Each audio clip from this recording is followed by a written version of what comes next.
Hello and welcome to episode 143 of the world's first Paul Weller fan podcast. I'm Dan Jennings, and 10 years ago I gave up my live stream and career as a radio presenter with one big regret.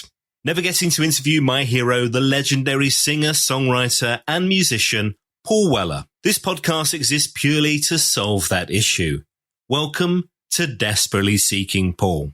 Now, as you will have heard many times on this podcast series so far, Paul Weller has a long tradition of supporting up-and-coming music artists. My very special guest on this episode, Nia Wyn, is another huge talent to get his stamp of approval. And it's a real joy to hear her story on this episode of the podcast. Her music takes influence from soul, R&B, jazz, pop, and hip-hop. She creates something new, something that's uniquely hers. And trust me when I say that her incredible, unmistakable vocals will blow you away with each release and live performance. In our podcast chat, we dig into her recent past to hear about the connections with Paul Weller, from a WhatsApp intro that leads to Paul picking Nia up from Woking Station for a songwriting and recording session at Black Barn Studio, otherwise known as Paul Weller HQ, and the creation of her beautiful, soulful song, Turnstiles. Released as a single in June 2018, Paul plays bass, hammond organ and piano. He sings backing vocals on the song as well. We also chat about live performance. You'll hear on the podcast Nia opened for Paul at his concert in York in August 2018. You may well have been there, along with supporting him on dates for the rescheduled, On Sunset and Fat Pop tour in 2021. So we dig into the Weller stories on this podcast, but we also dive into an incredible artist and her journey so far, making music, writing, inspiration, creativity, and a cracking back catalogue so far. You're going to love this one. Let's get into it. Nia Wyn, thanks for joining me. Pleasure. Thank you for having me. Oh, no, I'm really looking forward to this because we've talked on the podcast about how diverse Mr. Weller's career and music has been all over the course of the past 45 years for him. But you're another artist, another really exciting music artist who you're really hard to put in a box. I love that. Like, it's really hard to put you into a category. Thank you. No, I'm hoping that's a good thing. I think it could be a good thing. Yeah. I think it is, but it must be that weird thing now because we don't live in a world, although it's gradually increasing again. I saw HMV are getting the Oxford Street store back again. But we don't live in a world where we're flicking through vinyl and CDs so much in the folk section or the classical section or the rock and pop or whatever. But we do live in a world of algorithms. Where would you say that you sit music-wise, or are you just spreading everything? Yeah, it's an interesting question. And I think it's artists these days now have to constantly grapple with it. You know, if you're kind of straddling beyond one genre, you have to think about it. I'd say for me, I think soul is at the roots of it. But, you know, it's kind of somewhere in between soul, kind of retro soul, bit of neo soul, so it's kind of bridging the gap, I suppose, with those two things. But you know, I have a lot of kind of R&B and jazz influences, which I suppose is where neo soul comes in, because that's a blend of various other bits and pieces. Yeah. And even hip hop we're touching on in places with some of the stuff as well, right? Yeah, so, definitely. And this, I mean, I love the fact that presumably this is all the music that you love and then you're creating your own thing, but this is music that you ingested and as a young kid that you're come from your parents? So it does, I'd say, in part. So my dad is a big Northern Soul fan. I mean, he still does a bit of DJing in Wales now.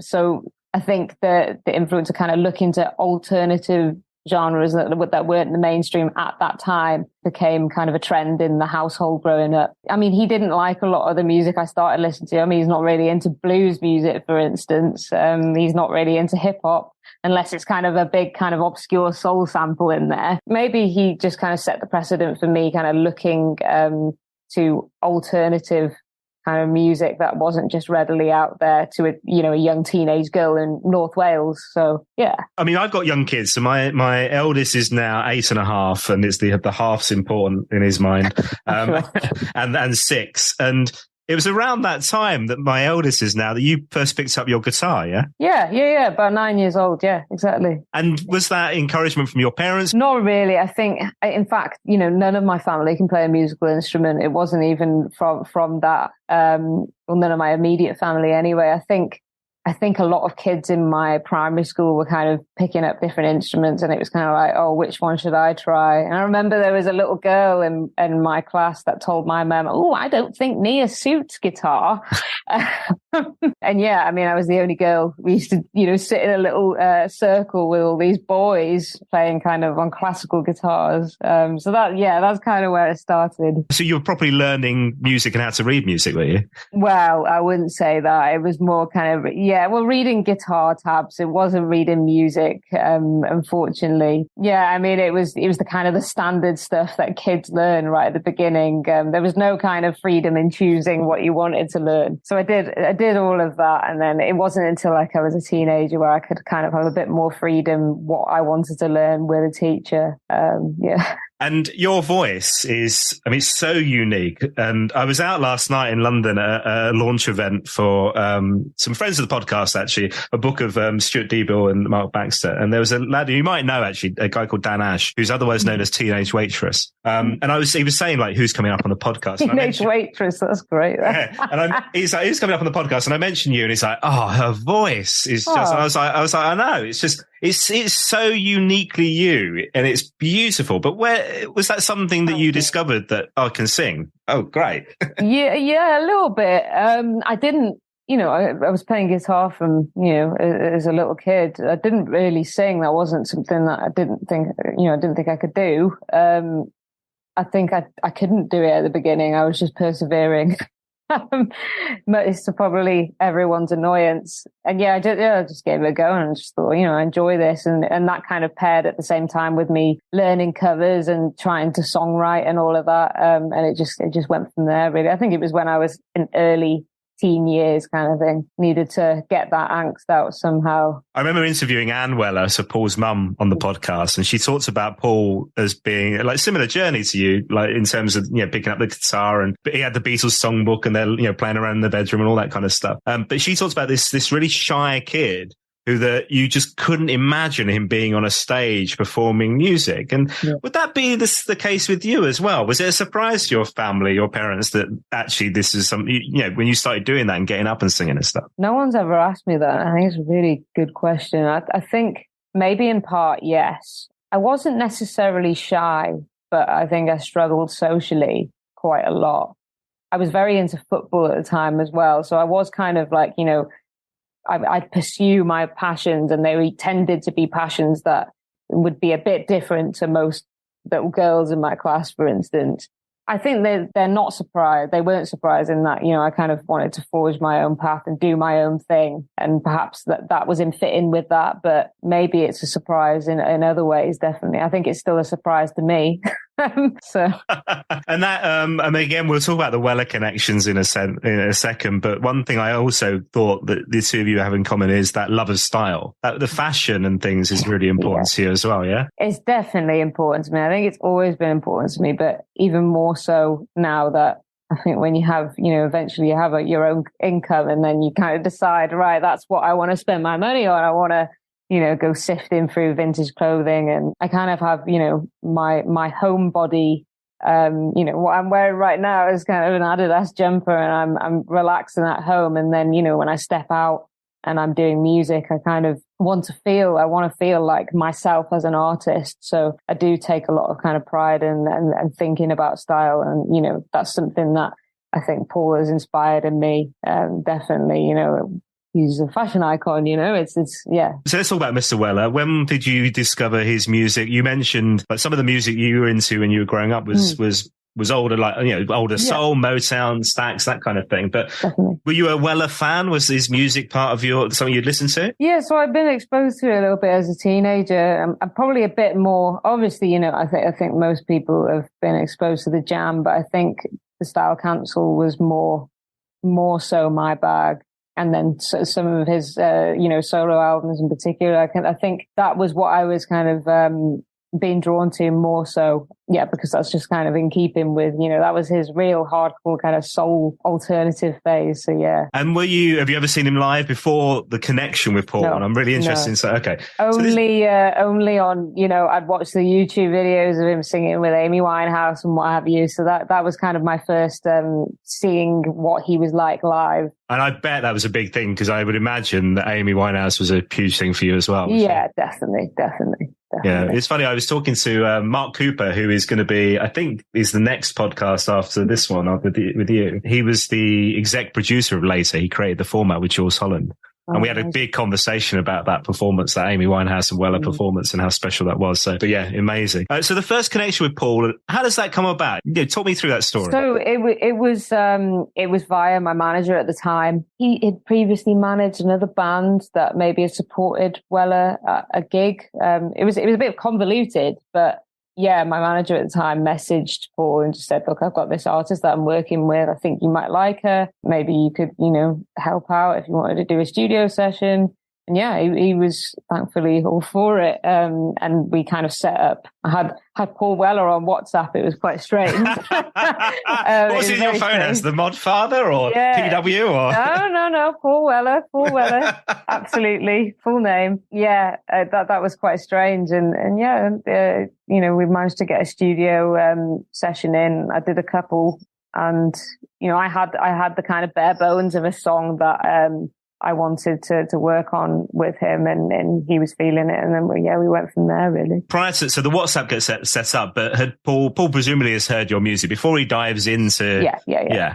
And did he give you any thoughts, any feedback, any like this is what I love, or he's just said that I have really kind of unique voice and that he was really into it, and I was feeling optimistic about this because I know that he's passionate about supporting young artists. He's not the kind of guy that's kind of, go up the ladder and cut the rope behind you kind of thing. He's one of those people that invests in, the next generation to do music. And he's really on board with that. So I felt quite optimistic when all this was set up. And that must give you a huge amount of confidence as well. Yeah, because definitely. I think we've talked on the podcast about, so many of us have discovered artists like Stone Foundation or Villagers and Young Fathers through little recommendations or Paul working with them or whatever. And you would have seen that as well, right? So definitely. But suddenly that boost as an artist, you're like, oh God. Most definitely. And in fact, I think through his recommendation, reading his interviews and that, he was bigging up Duran Jones and the Indications, and I'd heard of them, but I hadn't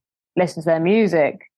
And I'm not only a fan, but I ended up working with their guitarist on a song of mine, and, we've become friends. And you're quite right. Like, people take his recommendations as gospel, kind of like, this is something I need to look into, Paul says it. So, which is like an incredible power of influence. And I do think he doesn't, like, he values that as well, I think, because he doesn't just kind of give that away freely. Do you know what I mean? He's not recommending anybody and everybody. It's like he's really specific about, he has to really love something to want to talk about it to the press and stuff. So that's such a massive compliment, isn't it? Yeah, it was.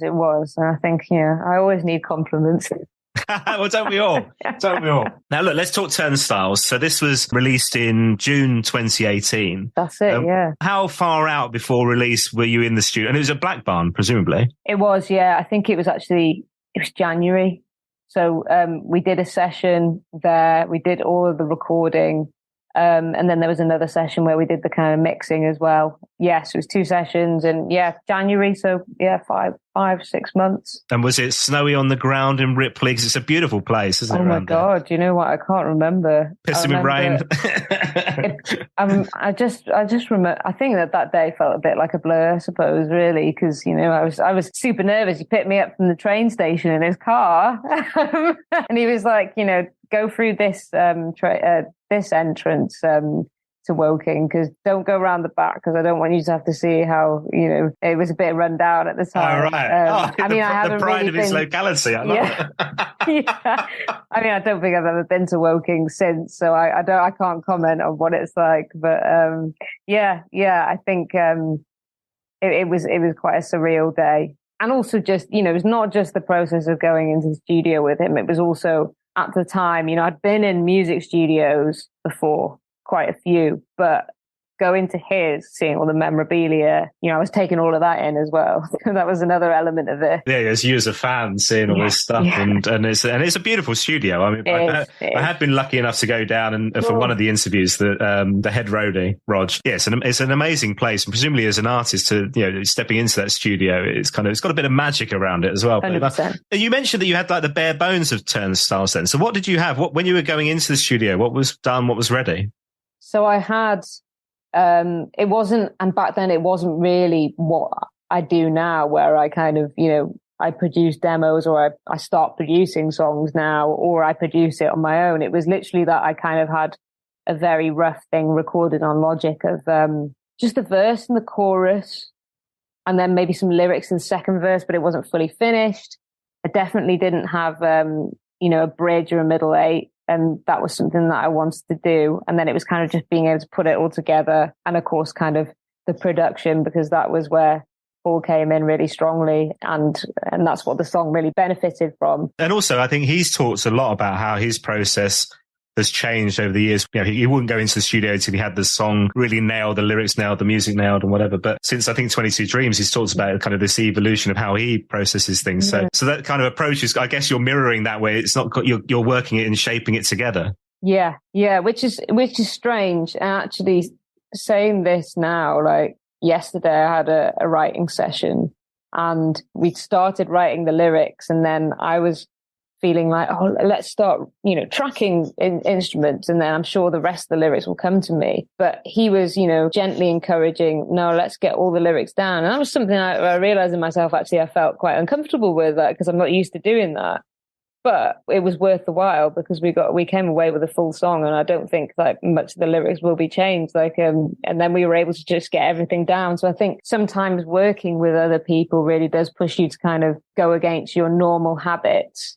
And it can be really for the greater good. There's also that thing of, I think with your lyrics as well, you're very open, and there's a kind of, I guess you're opening yourself up to somebody else if you're co-writing together. This kind of, I don't know, there must be that vulnerability there, isn't there? Are they going to judge the words that I've written? Are they going to see inside my soul, Christ? That kind of thing as well, yeah? Definitely. And I think that's when writing with other people, when you're there and then writing the lyrics, that's something that, I guess it depends on the song. If it feels like you're writing a story about somebody else, or something that is widely relatable to a lot of people. Turnstiles, I think, it is personal, but it's also it's a soul love song, like it's a lot of people can relate to it. It's a bit easier, it's a bit more comfortable. But there are some songs that I've written where I couldn't imagine sitting with another person in the room. Yeah, that's quite hard to do that. Yeah, and I would imagine those types of songs as well, even when you then present them to the public and it's like, it's out there. Yeah.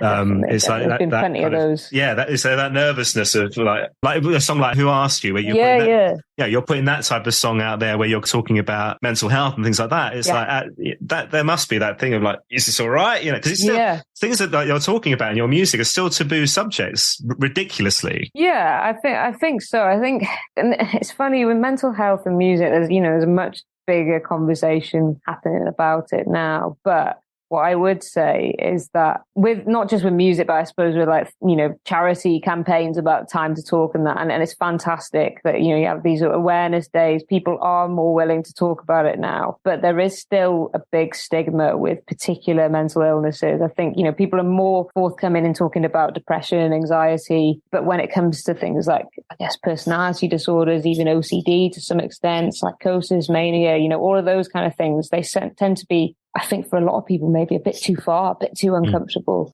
And some of those experiences are things that I've had. And for me, there is still a little bit of initial kind of, ooh, is this going to be received badly? Are people going to think this about me? And then I'm just kind of like, screw it. I try to be authentic as possible because, it's not just about the music for me. That's how I express myself and process emotions. So it's important for me to be authentic in that. I guess also you're building this catalogue of work now, and you want it to be true to you, right? It's like when you're looking back on this in a career like Paul's, you're looking back on this 45, 50 years time. Yeah. You want to feel that you were doing the work that you wanted to do and putting the stuff out there in the world that was of value to you, yeah? Definitely. That's really true. Actually, I haven't thought about that. It's true. You want to be able to look back and say, actually, yeah, I was speaking my mind then. And even if it's something that's changed, because, you know, it's important to not be afraid of that. You want to still be like, I stuck by that. Yeah, definitely. So the other thing with Turnstiles is not only are you witnessing Paul in action with the production and supporting on the lyrics, but he's also playing. And obviously he's a fabulous musician as well. So what was it? He played bass? Was it Hammond organ? Yep. Bass, Hammond organ. I believe there might have been the piano on there as well. I mean, when we were writing the middle eight, I was sat in a room with him playing the piano. It's very strange thinking back to now thinking about it. So yeah, and there was a bit of drums on there as well, and of course the backing vocals as well. Of course. Yeah, I was going to say a bit of Weller singing as well. Yeah, which was something I was particularly pleased about having added onto there. Yeah. Very easy to close up in that situation, I would imagine. And this is my fear about the final podcast interview, which was obviously meant to be with Mr. Weller, where you just suddenly freeze and can't do anything. And I just basically go, big fan, and that's it, you know. No, I think, you know, you get into it. I don't know. I struggle with kind of engaging with other people anyway, which could be seen as a barrier. But like when I go into those spaces, I try and kind of think, I'm the artist. This is what I'm supposed to do. I try and put on that persona, and it makes me feel a little bit more comfortable. But yeah, I was still shitting myself. Yeah. Let's not play that down.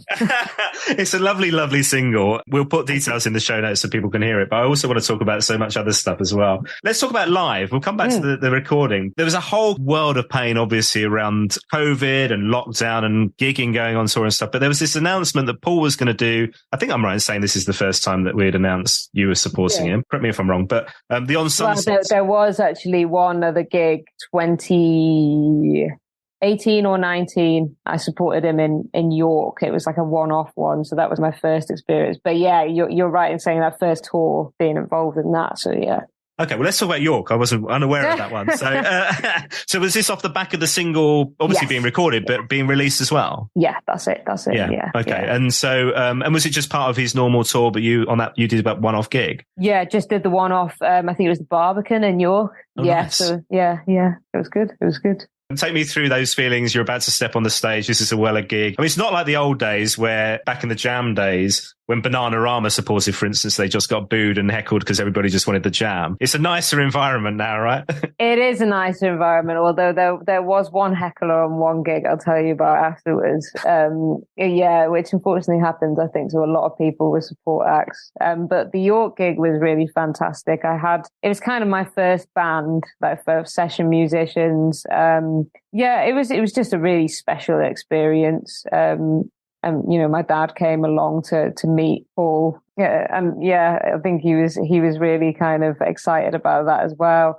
Yeah, I think it was I'd done some opening kind of support act slots for bigger artists, but this was the first kind of big one. You know, where you get catering and, you know, you're actually looked after. There's a process you have to follow. Yeah, it was really special. And I think also it was really informative for me of like what those gigs are like, but in a safe way, not kind of having to, when you have to learn the hard way of how something works. Like it was a really safe and, you know, well looked after situation where I was able to learn what, I'm really sorry, my cats are fighting in quite a big way.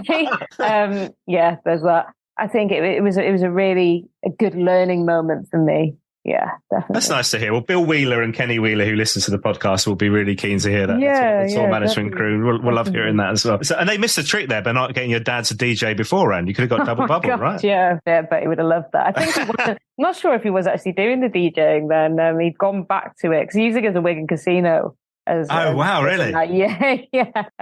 From Anglesey in North Wales over to Wigan. So I think he's recently got back into it over the last 3 or 4 years. So yeah. Oh, brilliant. I love it. Okay, so let's talk On Sunset then. This fabulous album comes out from Mr. Weller. There was the announcement of the tour, as you would expect, for On Sunset, and that you were going to be supporting Paul, which must have been just like, oh my God, what a buzz for you as an artist, right? Definitely.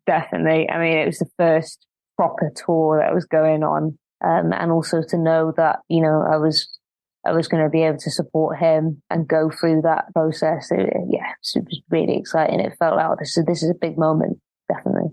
And then obviously the whole thing goes on hold. We get these multiple lockdowns, doesn't bloody happen. And then Paul goes back into the studio or works remotely with his band members and creates another album, Fat Pop. So that On Sunset tour doesn't really happen. And I think he did have visions of doing something a bit different with it. I'm not entirely sure from what I've read, but it's such an amazing album. But luckily, when it all gets rescheduled, it calms down, obviously, 2021, and you're back there. Yeah, and that felt really kind of strange as well, because, you know, there were moments where we were waiting for, I guess, the confirmation that things were being cancelled or not, in terms of this specific tour. Yeah, it was very strange. In March 2021, I believe that one got postponed. Yeah, I think you're right. I think maybe it got postponed again, didn't it? It got postponed twice. And every moment, you know, I was looking at other tours and I was seeing, okay, this one's being cancelled. And then this one's supposed to be, you know, the Paul Weller tour is supposed to be 2 months after that. There's a high chance it's going to get cancelled. It was very strange. And then eventually we got the go ahead in the November of 2021. That was when we did it, although that wasn't without hiccups as well. But yeah, because I went to dates on that tour. I think that's the one where it did end short, didn't it? It did, yeah. So fortunately, we did the first 4 or 5. Fantastic. I'm so glad that the bulk of the ones that I got to do was like right at the beginning. And then I believe that the Lathams or the Lathams were doing the kind of middle supports. And then we were due to come back to join Paul for the last 3. And those were the ones that got cancelled. That's right. Yeah.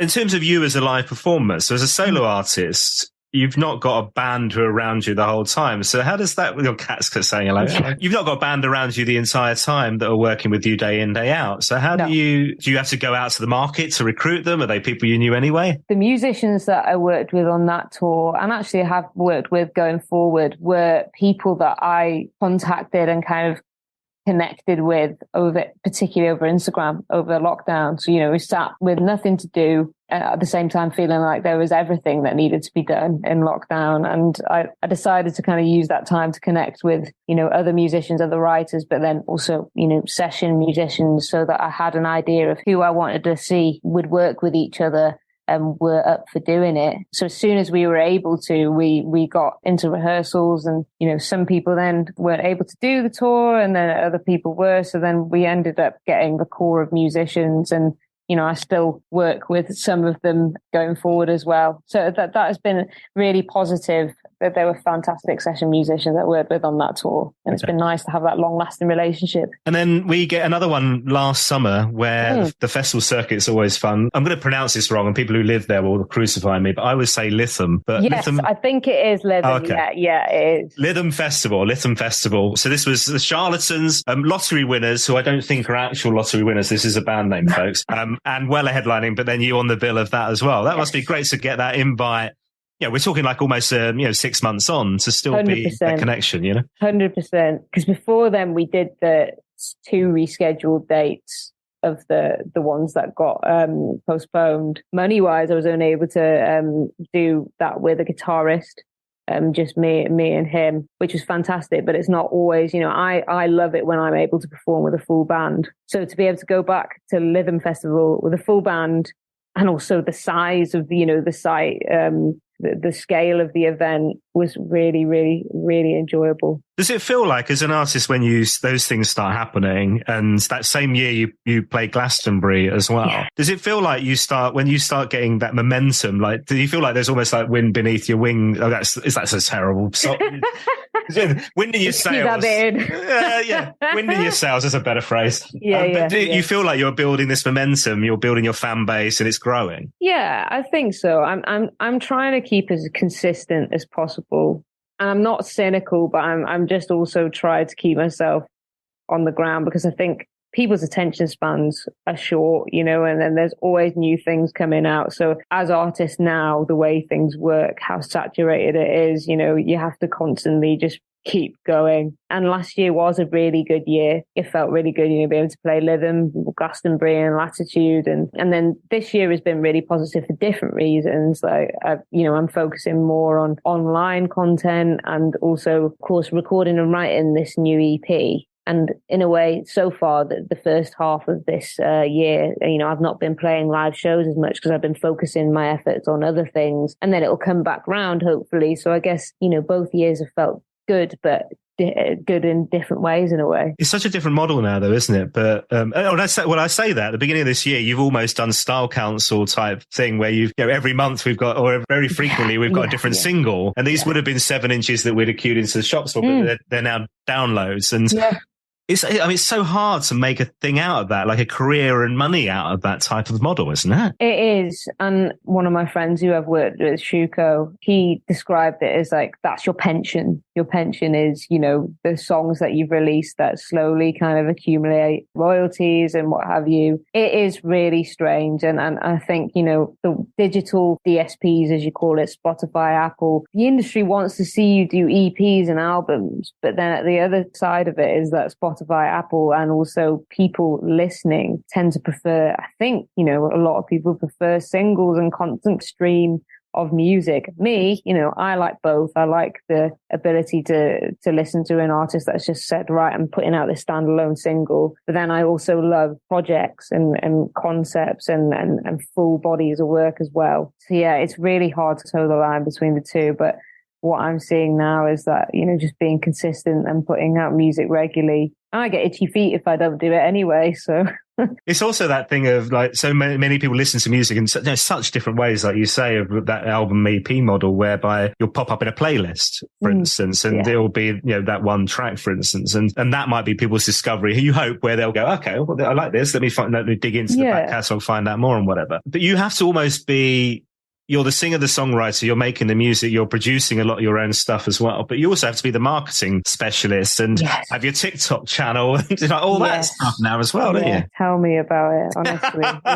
Yeah. And do you know what? Like, I've spent so much money on different marketing and what have you. And I think sometimes at this earlier stage, when you're not under a major label, it's not worth it. It can feel not worth it. And better results being more authentic and doing it myself. I'm a bit of a control freak. I'd like to do a lot of things myself, so that's kind of convenient in that sense. But you know what? It is very tiring because it does leave less time to actually do the creating. But the producing is super fun, and that's just something that I've really enjoyed delving into more, and just having the confidence to say, actually, I can do this. And I've kind of been doing this the last couple of years, but never used to say it that way. But now I feel comfortable saying it. I guess also then you're not relying on anybody else, are you? And that's right, you can create, which I like that as well. It's sure, like somebody asked me the other day at a podcast event, they're like, what happens after you do the recording? And it's like, no, this is all me. It's all me, one-man band. Exactly. And I made an announcement, which was a bit of a joke. When I got to 100 episodes, I made an announcement that I'd been renewed for 50, and people were sending me notes, congratulating, going, oh my God, and I was like, no, I'm just renewing myself. This is just... Employee of the month over here. Exactly, Oh, I'm going to get a certificate, mate. That's a little picture, frame That's a great idea. Now, look, what a start to 2023. You mentioned that you're doing things a little bit differently, and we'll get back to the gigging soon and stuff. So we had Algorithms in January, which was this collaboration with Evil Genius, who I'm a big fan of. I'm going to pronounce this wrong as well. Is it Jarky Mono? That's it. Yeah. Okay. You're nailing the pronunciation today. And I really like that song. That's a really terrific song. Thank you. Yeah. And so how did you connect with the three of you as a collaboration? So that song was actually done, I think it was in between the first and second lockdown. It was done we worked on it quite a while ago. I think, I was supposed to write a second verse on it, and it just wasn't coming. And then, other music took precedence. And then I've met Jarky through other bits and pieces, and actually Evil Genius had an established relationship with him as well. And we just thought he'd be perfect to jump on this. It was a really fun song to do, and we did a little video, and that was a great time shooting it as well. I do love collaborating with other artists. I do really love doing that. I find it really enjoyable, and I think it's enriching for your own songwriting as well. It also brings a little bit something different. So definitely we can hear you within that. It's clearly got your stamp all over that song, but you're getting other elements of different things, and I guess it's really exciting. But then I remember doing we started doing like a little music show at the beginning of this year called Web Connections, and it was artists who had Paul Weller connections, but it was new music. So this is all about new music. And I did a show in January which featured this single, right? And then I did one in February, and it's like, We're straight in. There's another one. Tough Love came out. And that was I think I'm right in saying your first self-produced song at that time. Yeah, properly. Yeah. I mean, there was a previous song on my Take a Seat long EP that was like an outro. So it was shorter, but this one felt like my proper first. Yeah, that was ready to go straight after Algorithms. And it's that thing again, like I say, you're doing all the other stuff. So I think when you're doing the artwork and videos and things like that, you have to kind of create all the, I suppose not having to, but choosing to. Oh, definitely. Yeah. That was a new experience for me because, previously I've organized things, in terms of artwork, production, mixing, mastering. I've done all of that organization historically, but then doing a lot of that myself was, it was strange, but I enjoyed it because, I could just go through the process on my own. Yep, my cat is making himself known. You're about to get cat arse in your face. Yeah, pretty much. Well, you are actually. Oh, lovely. No, I did. Beautiful. Exactly. A month later, again, another drop. Yes. This is what we call it these days, right? Drop, yeah. Another drop. Very trendy. Yeah, thanks. I Know I Should Call More. And then when I read about the story, this is about your grandmother, was that right? Yeah, it is. Yeah. And when I started, I was like, I can't read about this story anymore. So when you tell me about this, I'm going to have tears in my eyes. But tell me about the story of the making of this song.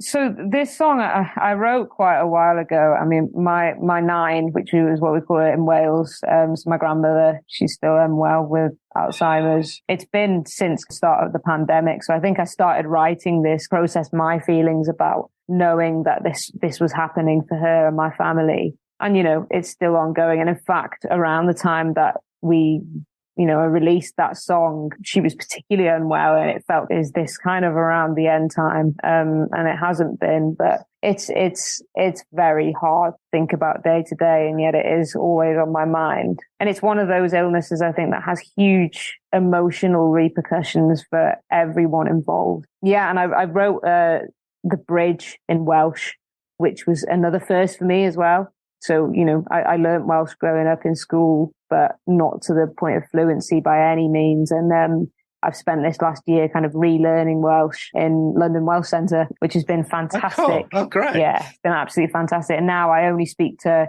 my dad's mum in Welsh to try and get into it more. So yeah, I had a little bit of help from my Welsh tutor at London Welsh just to check that I was saying what I thought I was saying. Yeah. You're not just offending the entire nation. Yeah. And I wanted to put that in Welsh because the first time that she went into hospital with Alzheimer's, with falls and things like that, the first time she went into hospital, it was really odd because we heard from the staff, because, we weren't allowed to visit it at that time. We heard from the staff that she was only communicating in Welsh, which was really strange because, even though she's a fluent Welsh speaker, most of the time she's, speaks to people in English. So I think I just had that in my head that I wanted to do something around that. Yeah. Nice. Well, no, and it's a lovely song. I mean, beautifully summed up in like 3 minutes of that perfect pop song length, It's a lovely song. And it's, my granddad passed away last year, my nan, the other side. And you think you have all the time in the world, don't you? And you're like, shit, I really should have, But anyway, it's a lovely piece of work. But is the idea are these leading up to an EP with them all on or like a physical release? Yeah. So unfortunately not a physical release, just because, funds permitting and all of that. But certainly, leading up to an EP. In fact, I've got, a song coming out next Wednesday, which would be the 3rd of May. And that's going to be the final single on the EP. And there'll be a couple of other tracks on there that are part of the EP. So the time of the podcast release, this will be tomorrow, folks. Okay. And this is called The Grind. And that's all I know about this song so far. We haven't heard anything. We've not had anything. Is it going to be, I should probably send you that. Yeah. Send you that. Is it going to drop on that? I'm saying like I know the lingo. You can't help yourself now, can you? Are we going to get anything before that date, or it's literally boom, there it goes, and it's suddenly available on that date? There have been snippets on TikTok and Instagram, and I mean we've got a music video that we shot for it as well, which was a big project in of itself. There'll be snippets. I'll send it to you over email after this anyway. Yeah. But that song is featuring an artist called Prit. So she's a Tamil UK R&B artist. And we actually met because I went back to Wales to perform at a gig, and we were sharing the bill. And, you know, I live in North London, she lives in South London, and we kind of made that connection and thought, let's do a song together. And when I heard her vocals, I thought, God, she's perfect for this, because that, again, was a song that I was kind of sitting on in some way for a while. I love that. And it's also that I love the no fear in this. That was terrifying me. Like, okay, I'm going to reach out, we're going to suddenly collaborate on something together. And was she involved in the writing, or was it you wrote it and then you went, actually, I want you to do this bit? Yeah, so I had written my parts, and I told her that this is my concept of the song, and she wrote her own verse from her own perspective. And a big thing I wanted, I guess, because Prit does Carnatic vocals, so kind of the Desi South Asian particular style of singing, and it's mesmerizing. Like, I honestly don't know how it's done. Like, the notes that are found in that style of singing, I don't know where they're finding those notes. It's fantastic. So Prit does that in her own music because she's classically trained in Carnatic vocals, and that was something that I really wanted to kind of feature in the track as well. So it does, which is really cool. Nice. Oh, well, look, we're really looking forward to hearing that. Yeah. We'll put in details in the show notes for all this stuff, and keep us up to date as well, and we'll keep updating it so people can find the music. But and then in terms of Mr. Weller on the WhatsApp, is he still in contact? Does he hear stuff? Does he feedback on stuff? Has he gone cold? What's the situation? No, so he hasn't gone cold. I mean, I spoke to him maybe a few months ago and just checked in to see how he was doing. We've been saying for some time that we'd get back into the studio, but I think, you know how it is. It's kind of like, he's a very busy man. So, well, he's in there doing a triple album at the minute. I'd imagine so. Yeah, another 10 albums in the space of 12 months. So yeah, it's kind of, yeah, exactly. So I will be always ready, waiting if I'm lucky enough that he wants to do another session. But to be honest, he's very kind of approachable, despite who he is. That if I feel like I needed advice on something, whether that's musically or in terms of business wise, I do feel like I could always approach him, which feels really nice. Did actually speak to him outside of music once, where I'd gone to a shop and, they had Paul Weller memorabilia everywhere. And my partner was kind of like, oh, you should tell the woman at the shop that you've worked with Paul Weller, see if we can get a discount. And I was like, shut up, stop it. And she mentioned it. And the woman was like, oh, yes, Paul was in here the other week. And I texted him and I said, oh, this woman said that. And he said, was I fucked? I did not go into that shop. I don't know what they're talking about. Oh, man. When you look at somebody like Paul with that career and that back catalogue, like I say, like 45 years, that must be inspiring as a young artist. The way he's constantly evolving and pushing forward and doing new things. That particularly, I think when I first started my musical career, a lot of people were saying, you're doing too, you stick to one genre, you're doing too many, people don't understand what. And I think with women artists, I think it's often kind of seen as, oh, she just needs to find her way a bit more. She needs to figure out what she's doing. Whereas I've noticed with young men, it's kind of, oh, they're very multi-talented and visionary. Yeah. So I think when I, met him and worked with him, a big thing that I admire about Paul is that his ability and willingness to be open-minded in music and evolve and be able to put out music in various different styles, but still have his artistry at the core of what he does. That was something that I find really inspiring and still do. And that, I think, working with him really gave me the conviction that I'm like, okay, I should just continue doing what feels right for me as an artist. So yeah, that's definitely really important takeaway for me. You mentioned you were going to tell me about the heckler. Oh yeah. Do you know what? I didn't actually hear the heckler at the time. It was one of the shows that was the rescheduled show. And me and Jason, guitarist that I work with, we went up there. In fact, do you know what? We were supposed to do 2 dates. The first one we had to pull out of because my absolute shitty first car broke down on the way to Lincoln. Yep. Oh, no. On the day of the gig? Yes, indeed. Yep. So we were supposed to do Lincoln and Cambridge, and, we'd driven. We were pretty much half away from Lincoln, half an hour away. And, my engine packed up. So RIP Peugeot 307. I had one of those. It was also shit. Yeah, it was a very large car for a very small person. I don't know, I look back now, I see that car on the road and I'm like, fucking hell, how did I drive that? How did I park it? Which I didn't, I drive around the corner to find a convenient parking space because I can't parallel park. Anyway, so that, it was awful that day. It was, if you laugh about it now, I think I can laugh about it now, but it was so awful because, we were kind of coming to the terms with, right, this is not happening. We can't do the gig, but also we're going to have to wait 5 hours for the AA, which was pretty much what it was, to be chauffeured back to London, eating a McDonald's back of the AA car. But also that thing of like, what's Paul going to say is, I was worried that they were going to be annoyed, but they really weren't, and they were actually really supportive and helped out with covering my costs, to be honest, which was really. It took me aback, actually. I wasn't expecting that, and I really appreciated that. And then, of course, we came to do the second gig, the Cambridge show, which was really nice. But yeah, apparently there was a heckler that said, I don't know, probably something along the lines of, shut the fuck up, get off the stage, or, something like that. I didn't hear him, thankfully. And I'm glad that I didn't, because I lack a filter in those situations, and I probably would have gotten thrown out myself. Just stage diving. Exactly. Yeah, I'm like, let me at him. I actually would have. It's bad, really. But yeah, no, I mean, I think it's something that unfortunately a lot of support acts, particularly women, and I think if people experience it, but it's fortunate I didn't hear it because I went on to enjoy my performance and enjoy the rest of the night. So well, that's what through that guy, whoever you are. Yeah. And if you listen, don't listen anymore, dickhead. Yeah, exactly. Right. Stop it. You're not allowed. Yeah, exactly. I have two final questions for you before you go. And this has been so lovely hearing about your process and your music career to date. And you know what? If we're all still doing this in 20 years' time, let's catch up again, because what's to come, what you haven't yet created, is even more exciting. I know this. But yeah, I have two questions for you before you go. Okay, so you're allowed one Paul Weller song for the rest of your life. It can be The Jam, to look of terror on your face, The Jam, The Style Council, or solo. What are you going to go with? Well, do you know, he's got quite a small discography, so there's not a lot to choose from. Yeah, there's not a lot to choose from. Okay, I think I'm going to pick You're the Best Thing. I think I'm going to go with that because I love what he's done solo. I love what The Jam. I love The Style Council. I think You're the Best Thing is probably, just because it hits me from, my own experience of love. Yeah, it's just a song of pure devotion, and sonically it's in line with what I really enjoy particularly. So I'll go with that one. Yeah. And the video is a vibe as well. It's a whole feeling, the video.